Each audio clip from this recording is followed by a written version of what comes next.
This week on Filthy Hope. And I ended up staying because, one, as I mentioned earlier, I think that love is the theological orienting concern for this denomination. And I thought the themes of love suggest that we ought to be fully queer affirming.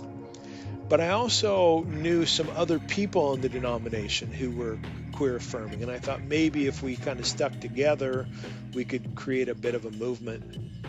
And third, my goal was to be a university theology and philosophy professor.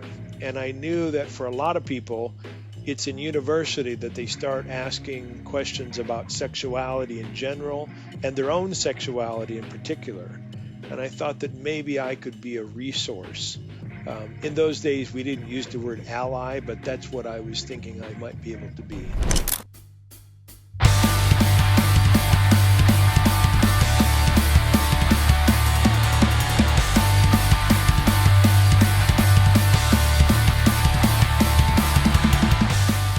Welcome back to another episode of Filthy Hope. On this show, we spend time in the grey spaces where Jesus, life, and culture intersect. As always, I'm your host, Pastor Jonty Cornford. And joining me today, we have a very special guest who is a theologian and a philosopher, and has written and edited up to, I think, over about 30 books at this point.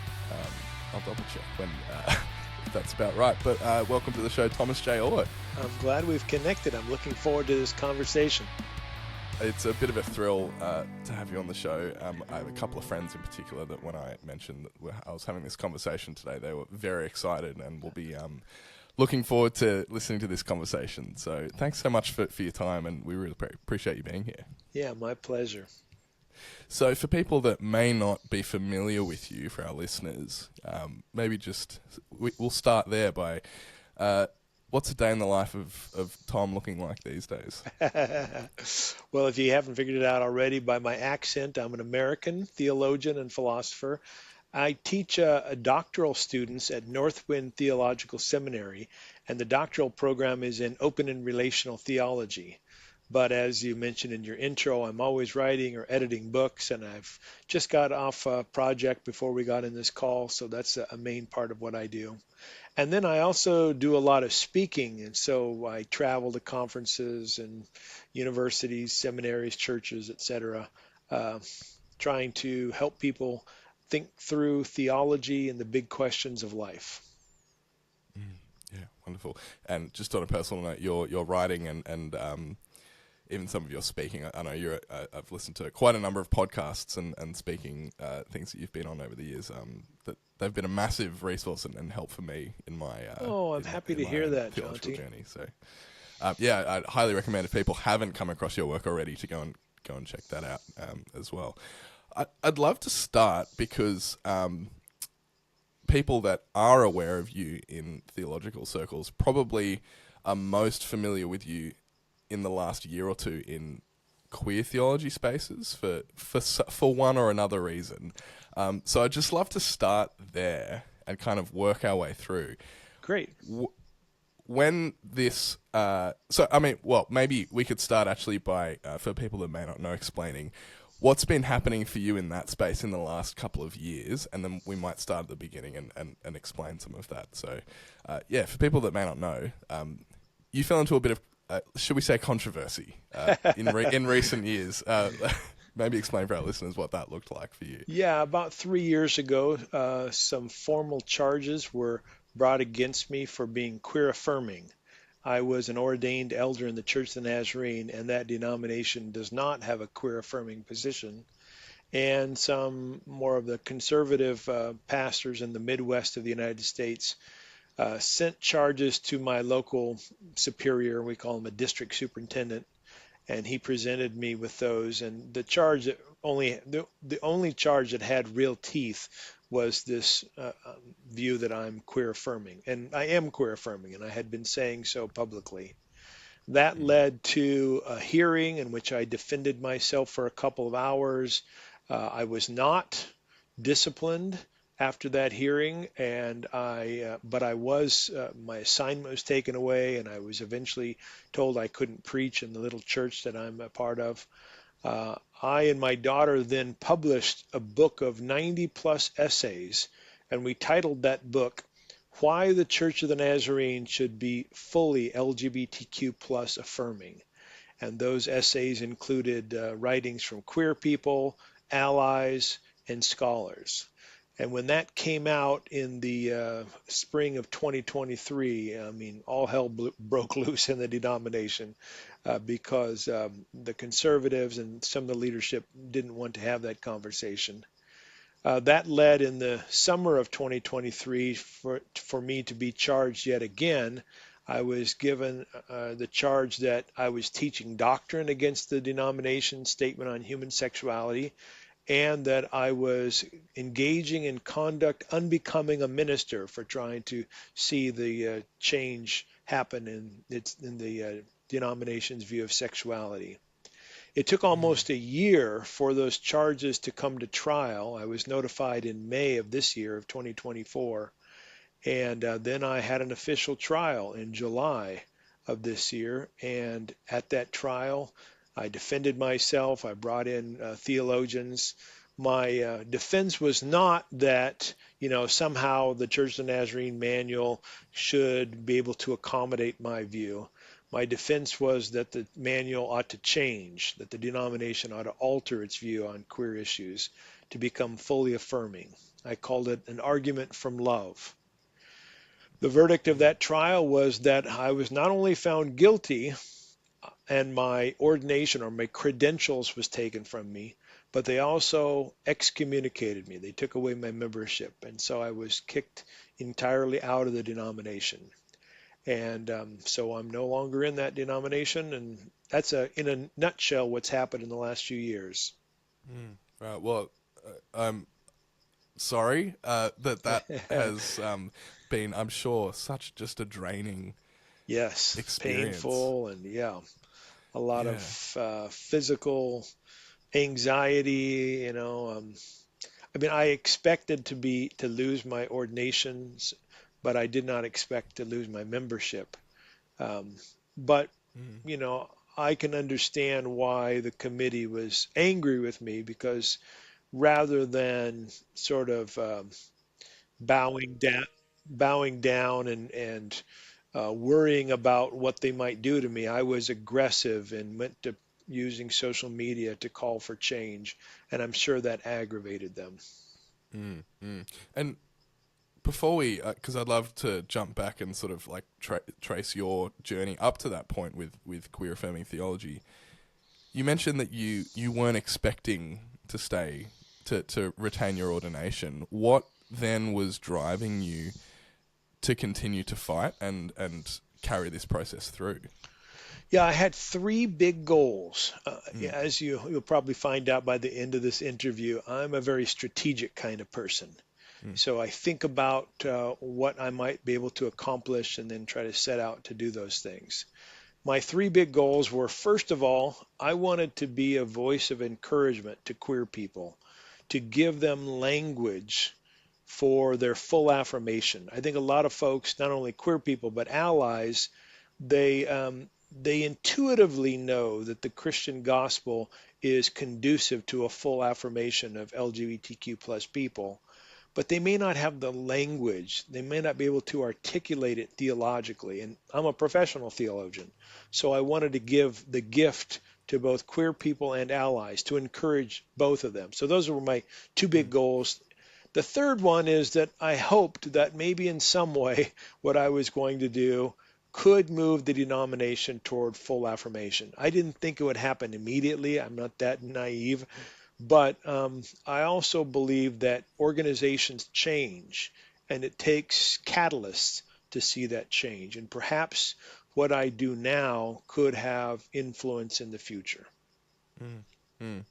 Well, on a personal note, thank you for your willingness to go through what I can only imagine was an incredibly draining and tough experience, because I do know a number of queer people in my own circles that deeply appreciate, and they're not even connected to Church of the Nazarene here in Australia, who deeply appreciate the work that you've done over the last couple of years. So on behalf of those people, also on behalf of me, thank you for pushing through, because it's truly God's work.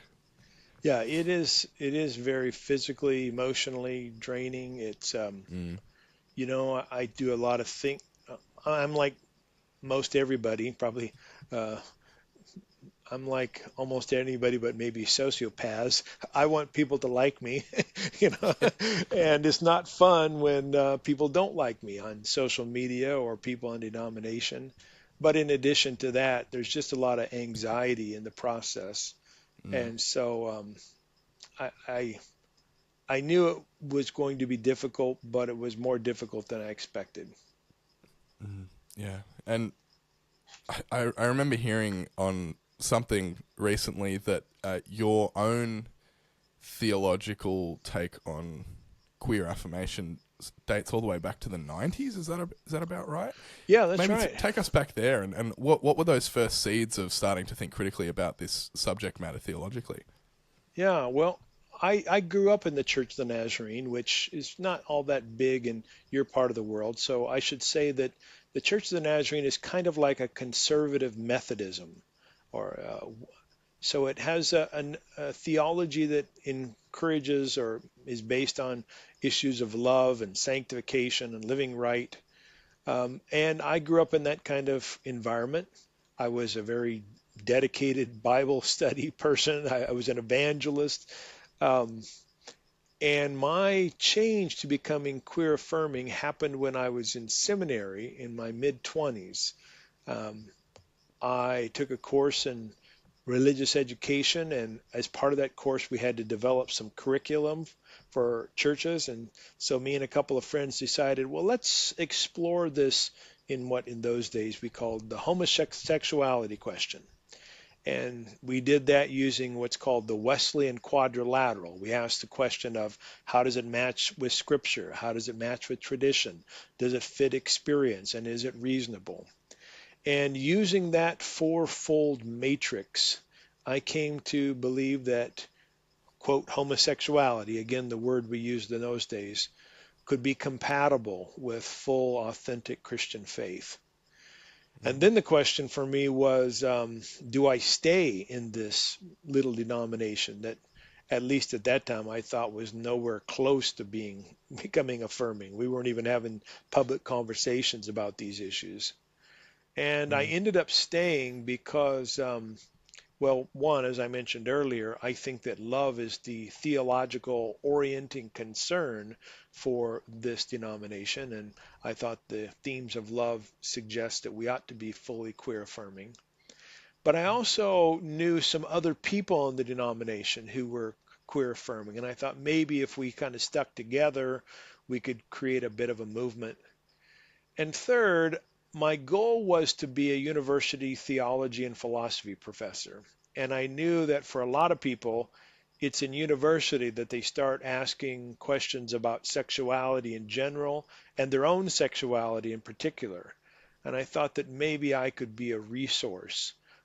In those days, we didn't use the word ally, but that's what I was thinking I might be able to be. mm, mm.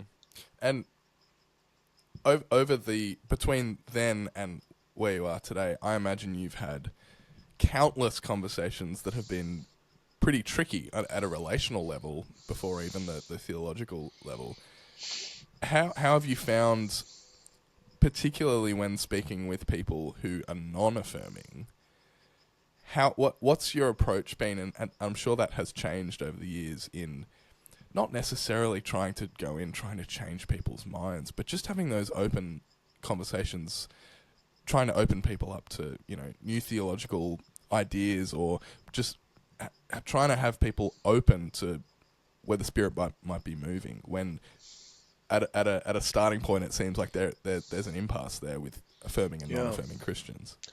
Well, for the first roughly 15 years or so after that, I was very careful in how I talked about these issues because I saw myself as an insider in the denomination, thinking that insiders have certain abilities to bring about change that outsiders don't.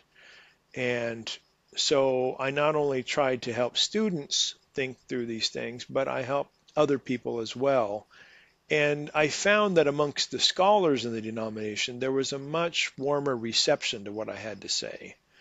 But I felt guilty a lot during that time, to be honest, Jonty, because when you're someone like me and you feel like love compels you to be fully queer affirming and to preach that good news to people, and yet you're in an institution that won't allow it without me losing my job, I, I, I always feel like I could have been doing more. I wanted to be at the front of the parade rather than behind the scenes. And so those years, my strategy was more stealth oriented, more meeting with my students who were really academically inclined to walk through these things, or students who had questions. In 2015, I lost my job at the university, not over this issue, but over just in general being too progressive for at least some local leadership. And the president who fired me ended up leaving as well, resigning. It was a big, big deal here in the States. But after that happened, and I was no longer closely associated with the university, I felt a kind of freedom to be at the start of the parade, to use that analogy again. And then my arguments became more overt, making the claim that love compels us to not only accept queer people, but to affirm them in their healthy sexual behavior and identities and orientation. Did much change in the way people interacted with you at that point when you became much more overt in how you were approaching that, or was it Well, pretty I similar? mean, the more conservative people saw me as a bigger threat Mm. because I am a fairly influential person in the Church of Nazarene and in various places, and so to have someone with influence making the kind of arguments I was making, that was not looked upon positively by more Mm. conservative people. Queer people and allies, of course, were happy that I was more vocal. I think the folks who were most bothered by this were not necessarily the conservatives because they had kind of already written me off, you know. I think the people who were most bothered were people in leadership in the denomination who had to now try to deal with this theologian who's, going public with all these things, and people who considered themselves moderate on this issue. Like they weren't fully queer affirming, but they also weren't queer haters. And they Mm. saw themselves as good Wesleyans striking the middle way between two extremes. And for me to come out and say right to their faces, your position is not loving, well, that pissed a bunch of them off Mm. because they saw themselves as the middle between two unloving positions, and I was denying them that claim. Mm. Mm. Yeah. Which, in my experience, when there's a fundamental quote unquote truth that's being challenged, like be, suggesting that one's behavior is not loving, which gets to the core of what Christian discipleship looks like. Really, is Yeah, based on love. There's almost like a a response that like gets past any like cognition. It's like an instant response about like when you start to poke at things that are so at the pillar of someone's discipleship and at the pillar of someone's theological understanding of the world, that I always try and remind myself to have a bit of empathy, like, because a lot of the time people's big outward response to being challenged on things comes from a deep sense of insecurity almost, or a deep sense of, at the very least, an attachment to something that is vital and at the core of their own spiritual being. And so we have to tread really lightly, I find sometimes as well, when particularly whether it's LGBTQI plus affirming stuff or all sorts of other things, when we lovingly try and challenge people to be more loving when that can tread on some of the really tricky spots that people just involuntarily have a reaction to. And I'm sure you found that over Yeah, and over and over, it's for an sure. ongoing discernment I'm in, trying to know how to engage people in a way that's honest, in a way that's empathetic, and is really loving toward them. And I think for some people, the questions of queer matters are kind of like the question of whether you like to spend time in nature or you'd rather spend time in the city.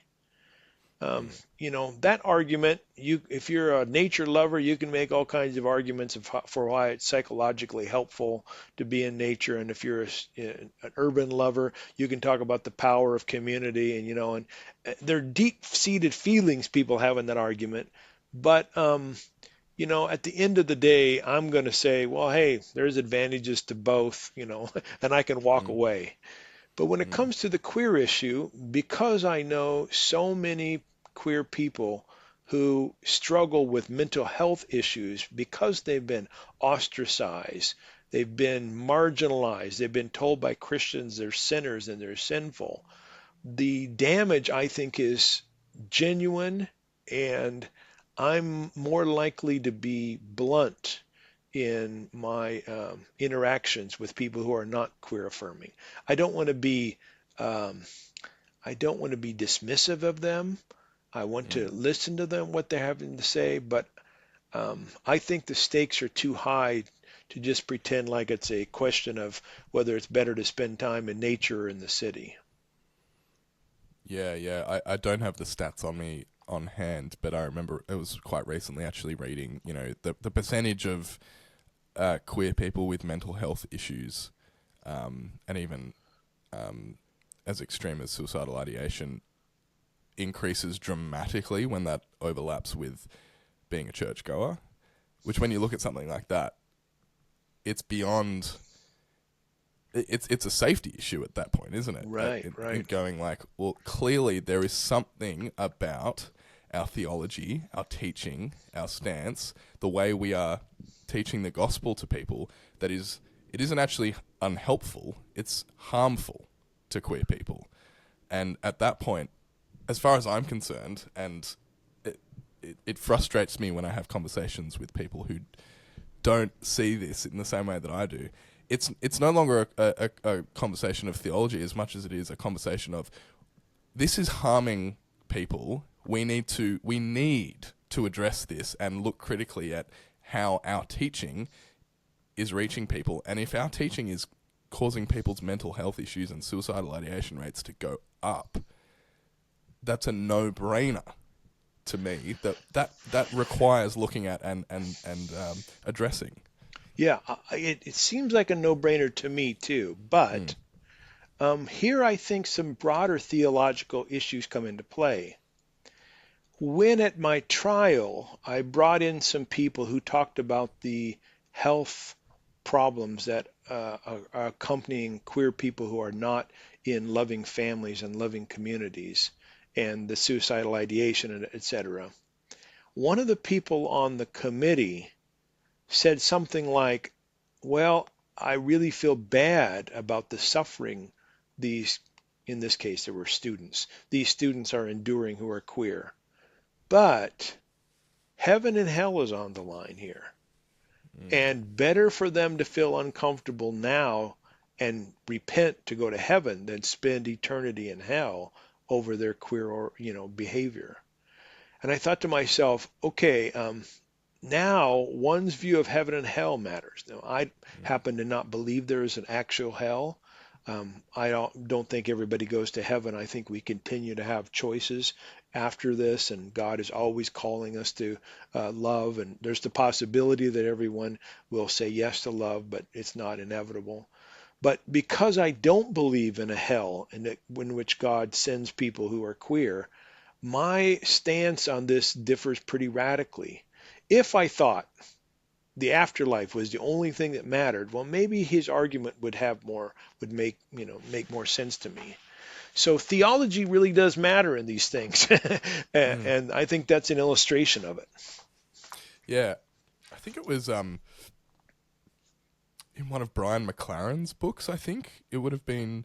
Yeah, I remember him writing about and using the parable of the prodigal son as an illustration for reframing our view of the afterlife to to kind of deconstruct those kind of classical heaven and hell theologies. Yeah. And he used the story of the prodigal son in the sense that if heaven, quote unquote, is that party that the prodigal son gets welcomed back into by the father, hell is the state that the older brother finds himself in refusing to join the party out of indignation or whatever. And the important distinction he makes there is that the door is always open for that person. And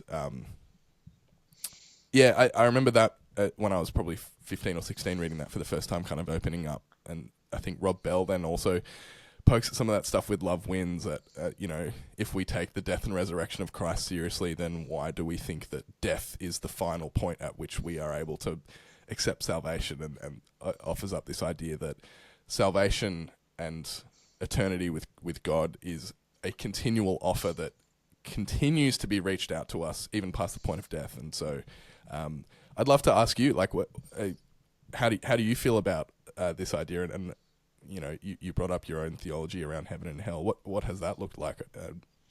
My theory, talk about that.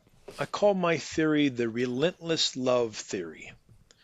And to get at what I mean by it, let me talk about 3 theories that I don't embrace and then explain the one I do.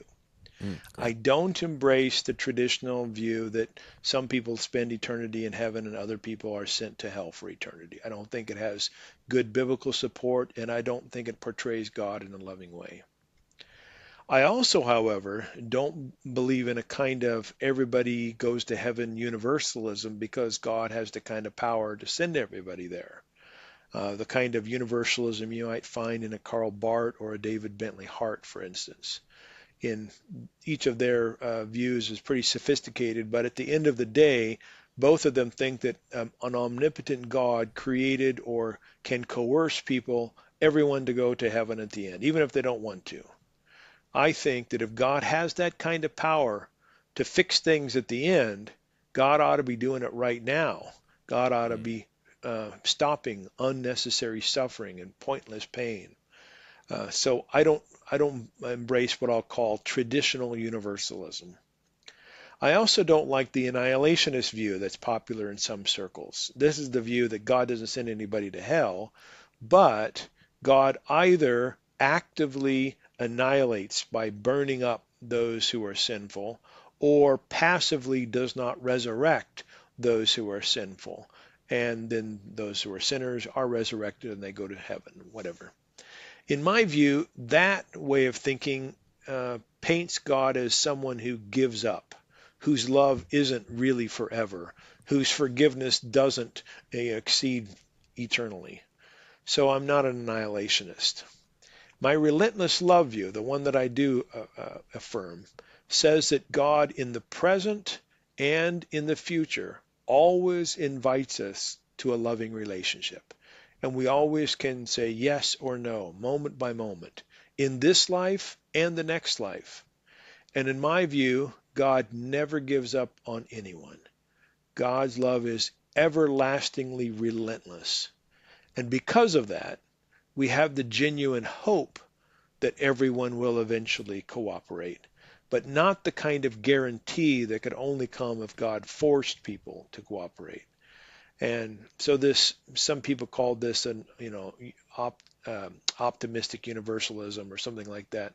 But I like the relentless love label better because I think it hinges upon thinking of God's love as never ceasing. And that actually links nicely to, I wanted to ask you a little bit about some of the stuff in, a friend of mine gave me your book, God Can't, a couple of years ago. And one of the key things in that book was the uncontrolling love of God, which it speaks right to this idea that if God can manipulate people into, fixing things. That view that you don't hold, that God, that universalist view that God will just kind of mold everyone and over time find a way of fitting everyone in, so to speak, then why isn't God doing that now? Right. Could you speak about this idea of uncontrolling love and what that means and what those implications are? Yeah, the idea that God's love is inherently or essentially uncontrolling is the heart of my theological vision. It says that God loves everyone and everything, from quarks to queers to quasars. God loves it all. And this love is always self-giving and others empowering, and therefore uncontrolling. God can't control any person, any creature, anything, from the smallest to the most complex. Not because God's a weakling, but because God loves it all, and God's love is uncontrolling. And this helps in so many questions that vex people who believe in God. And probably the biggest one is this problem of evil. After all, if God does have the power to stop evil, and God is perfectly loving, one would think this God would stop evil in the world, at least the unnecessary suffering. And yet, genuine evil occurs. Now, what some people will say is they'll say, well, God gives humans free will, and God could take away that freedom. God won't always do so, so God allows or permits the bad stuff that happens in the world.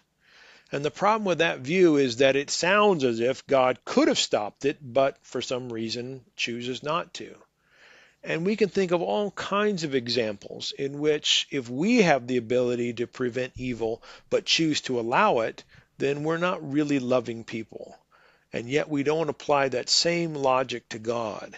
So I go further than saying God allows or permits or won't stop evil, to say that God simply can't. Not because, the devil is controlling God or the forces of nature have God sort of all twisted up. It's not some sort of external forces that are limiting God. But it's also not a voluntary choice on God's part, as if God could control and is just usually not doing so. My claim is a more sophisticated one that says it's God's very nature to be uncontrolling, because God's nature is love. And because God can't deny God's self, to quote Scripture, God can't change God's own nature, God simply can't control anyone or anything at any time. And I remember talking to a friend of mine about this idea who just instantly recoiled at the language. Do you find that people...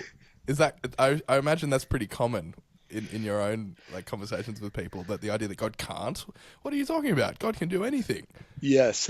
When I'm in more evangelical circles, I pull out the Bible and I start reading passages like God can't be tempted, according to James. God can't tell a lie, according to Hebrews. God can't grow tired. And then my favorite passage, Timothy, Paul says, when we are faithless, God remains faithful, because God cannot deny himself. So my argument is that God's fundamental character and nature is love. And to deny this love would be for God to deny God's self, and God simply can't do that. So for that crowd, I start with the Bible. But I find, it's funny you say that, Jonty, I find that there are three general kinds of groups of people who really like my God can't stuff. One group of people are those who have suffered horrible things and heard the usual bad answers for why God didn't, prevent their suffering. So victims and survivors and people who've, just suffered in big ways. They like hearing that God can't prevent evil. Secondly, people who are kind of on the margins, people who are not at the center, maybe because of their sexuality or their ethnicity or something about them. They've always kind of wondered why they're on the outside. And if God was in control and God could control, then you think that God would have set up things in the world so that, they weren't on the outside. And hearing that God can't control structures of the world, that helps them. And then the third group of people are just theology nerds like you and me, who've thought about this for a while and have been looking for a realistic answer. Because I think one of the reasons I think it resonated with me when I first read it was I think it was always just this niggling thing in the back of my head. As someone that was, like, I was born into a Christian family, and so the kind of, foundational truths, so to speak, of the Christian faith were kind of, they were just a part of my upbringing, and so Yeah. they're never anything that you question as a young person until you start to get old enough to, start observing the world. And it was always one of those things that there was never quite a satisfactory answer to me as to, and I remember going through high school and generally being the Christian friend in a lot of my friend groups, being at a public school, and often, when you're a teenager and you're a Christian and you've got non-Christian friends, you're often the butt of the sometimes facetious but sometimes quite genuine questions of, like, well, how on earth can you believe in God when, I don't know, there's famine and all quite any sort of, like, terrible thing that happens in the world. And I got to a certain point where I started actually earnestly trying to answer those questions, and Good. oh, well, God is good, started to not quite be enough for me, and kind of going, okay, there must be more here. But when I started to push, like you say, there were some unsatisfactory theological answers that kind of, like you said, we don't hold the same moral standard with God than we do with people sometimes. And that, once I sort of realized that, a lot of other things started to kind of crumble, and I went, I don't know how I feel about this now. What is God's stance on, how does God feel about cancer? How does God feel about natural disasters? How does God feel about all sorts of different things? And I actually, for the first time, didn't know. Which, when you grow up in a Christian family and there are just truths that feel really comfortable and you don't question, suddenly I was like, oh, I don't know. And so this friend of mine, g'day Will, lent me your book, and this idea that God simply can't intervene because of God's uncontrolling love just made all sorts of sense to me. So thank you for that. It's helps me a lot in because, like everyone, shit happens to us in our lives that and I think this is a similar thing with when we talk about queer affirming theology. It's super easy to be dismissive and land on an opinion or a theology when it doesn't affect you directly. Right. It's when all of a sudden it does. Yep. And you ask questions that actually have real world implications to the people around you, that you're kind of forced to reconsider some of those things. Very well put. Yeah. Has that been an experience for you where people have been perhaps non-affirming until it actually requires them to look in the faces of queer people and have relationship with queer people? Because I find in my experience, experience is actually often more powerful than theology and words. Does that resonate with you at all? Yeah, no doubt. I mean, I feel like one of my gifts is to be able to give people theological reasons that support their deep intuitions about love. And so, because of my background, my study, my abilities in theology, I can help them think through the issues and have words to articulate their thoughts. But really, those people who change their mind on queer issues, it's not usually my great theology that changes their minds. It's usually they've got a brother or sister who comes out, or a good friend, or a child, or a grandchild, or, somebody they know personally comes out, and they have to say to themselves, hold on a second, I know John, and, nobody's perfect, but there's nothing wrong with him that's, should disqualify him from having my full love and support and affirmation as one of God's children, and full inclusion in the Christian community or whatever community they're in. And so it's usually comes through this experience, as you mentioned. That's how change comes. How? Now, Oh, You go. I was just going to add one quick Yeah, anecdote. yeah. Um, I'm a weird one on this issue. Mm, I didn't change my mind because I knew someone who was queer. In fact, when I changed my mind on this issue, it was through study, various sources and things. And the only person I knew well who was queer is someone I didn't really like. So I had to overcome my dislike for the person to be queer affirming. has your experience over the last couple of years with the Church of the Nazarene and the long drawn out process that you've gone through, has that experience changed anything for you?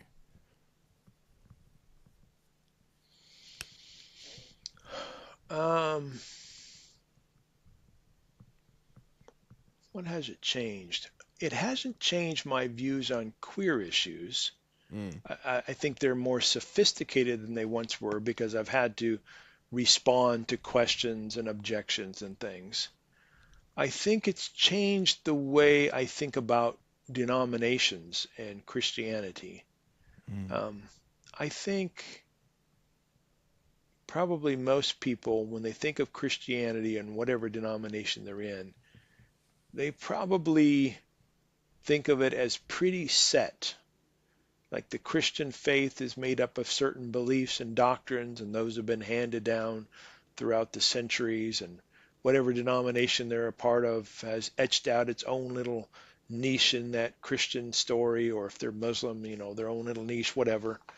And that community, that group is who it is because of these particular beliefs in the past that are carried on. And I've come to believe that denominations and even Christianity is much more flexible. Um, that if we look at the history of Christianity, the kind of beliefs early Christians had are just very different than the ones most people have today. And of course, there's lots mm. of diversity even today. But um, and so rather than a rigid set of issues and doctrines, I see a lot more malleability than I once did. And in terms of my own denomination, um, I look at what the denomination has to say about human sexuality, and I know that the statements have changed over time, and I say to myself, well, there's no reason they can't change in the future. It just Mm. takes a process in which the majority sees the need for that change. Yeah, I just seeing this image of like, and I often find that like, when it comes to, for example, like the queer issue that just blows up into, in my opinion, something bigger than it needs to be. It's often because I think there's this deep, sometimes almost distrust that the core, concrete foundations of the Christian faith, the death and resurrection of Christ,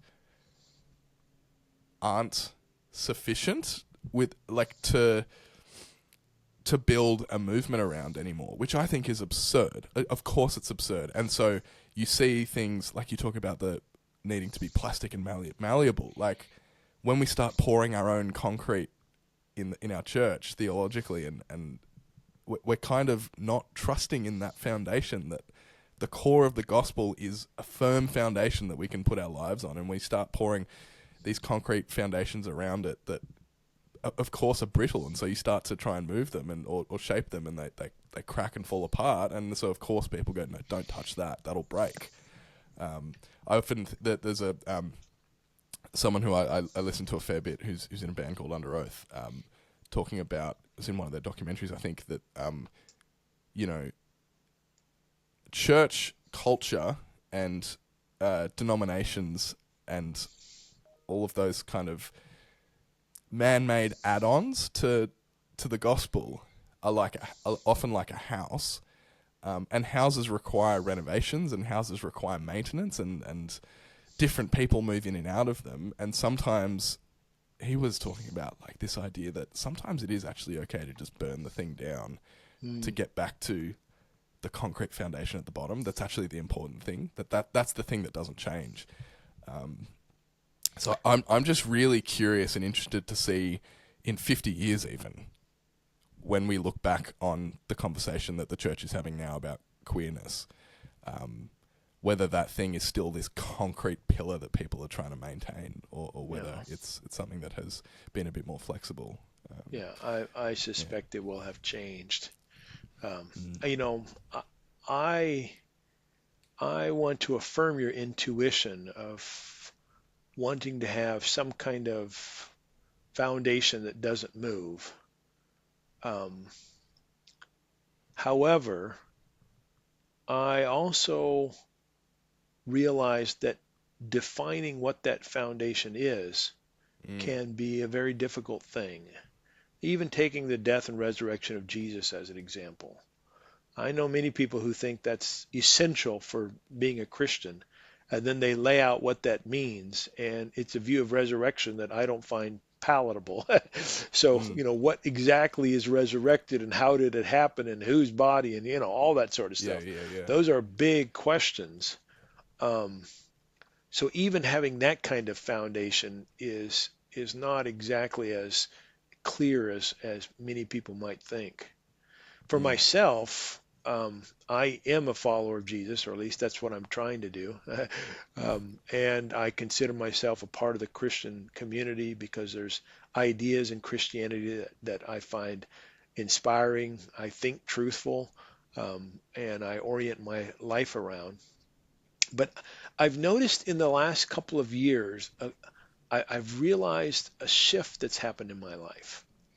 When I was younger, I was a Christian who tried to live a life of love.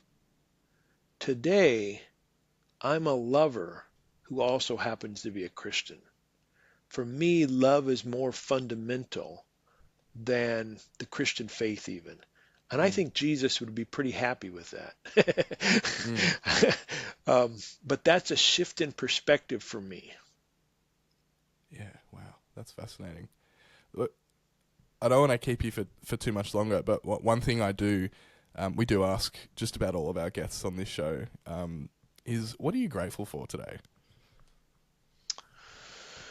Well, my theology says that everything that's good has as its source the actions of God, but also includes some creaturely forces, factors, and actors. So nothing that ever happens to me that's good, for which I can be grateful, is God alone. But nothing good is devoid of divine influence. So when I think about being grateful, you know, things like spending time with my family, having a clear mind. I went on a great hike this weekend, community, seeing it was Thanksgiving here in the States last week, and so I saw my extended family. All those things come together, and theologically I want to have I'm thinking of not only being grateful for a good God who's the instigator of all good, but also a creation that cooperates with God to make these good things happen. Beautiful. Thank you so much for being here. I have so many more questions that maybe we can do this another time. Let's do a part two. Yeah, that sounds great.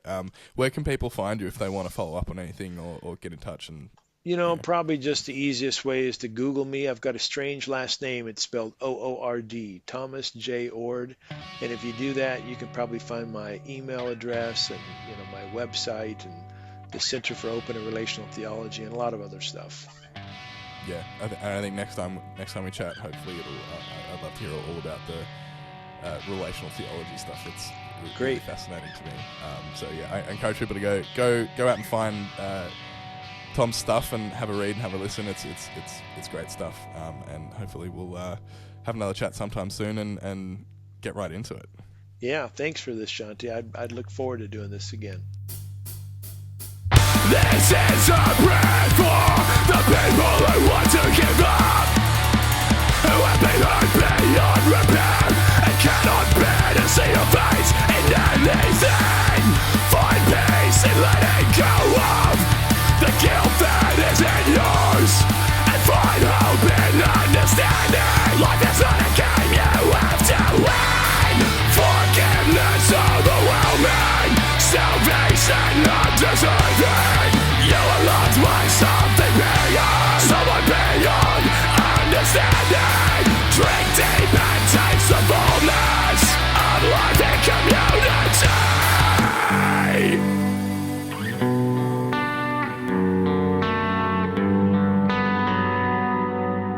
you.